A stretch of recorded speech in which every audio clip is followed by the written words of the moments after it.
Мамо, не щеше да станеш на 64. Помня как ти правех торта, как палех свещички, как очите ти се пълнеха с гордост. А днес вместо торта ще ти занеса цветя и сълзи.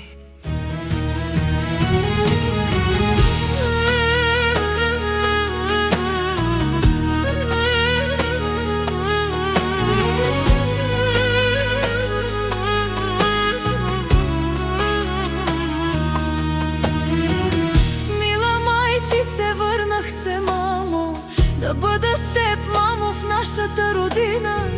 За последно те прегърнах тогава, за последно целунах моята майчица. Не знаех, че последна ще е тази среща, не знаех, че разделата ще бъде вечна. А ти плачеше наскърбена от деца, аз не знаех, губя те за вечността.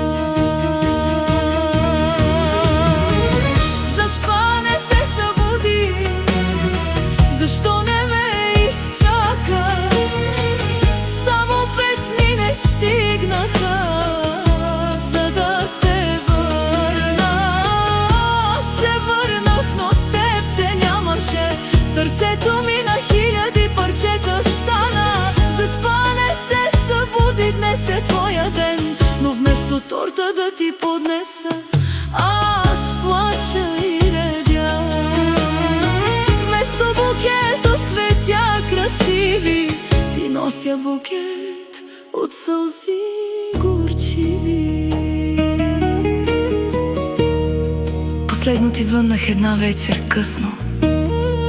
В стаята беше тихо, тъмно и беше последния разговор с теб. Чух твоя глас, без да знам тогава, че това е последната ми дума към теб, майчице. На другия ден телефона замълча. Помислих си, че спиш, моя добра душа. После сина ми каза с плач: заспа, не се събуди завинаги.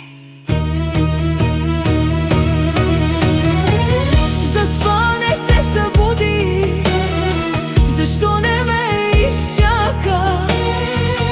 Само 5 дни не стигнаха, за да се върна.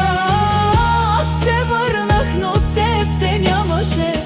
Сърцето ми на 1000 парчета стана. Заспа, не се събуди, днес е твоя ден, но вместо торта да ти поднеса, аз плача и редя.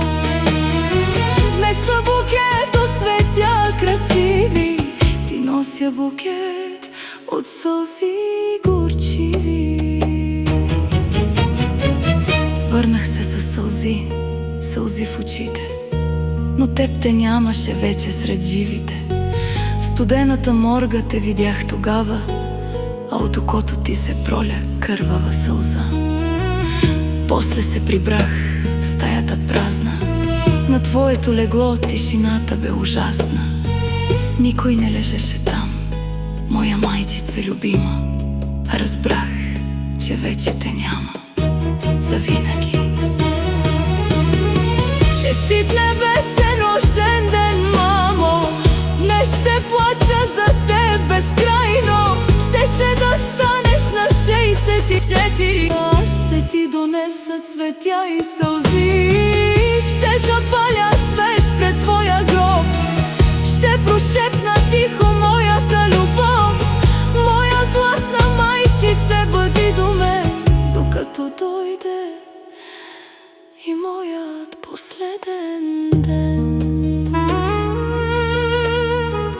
Мамо, чакай ме, статко, пред златните порти на рая. Един ден ще дойда и тогава повече няма да има раздяла. Честит рожден ден, мамо!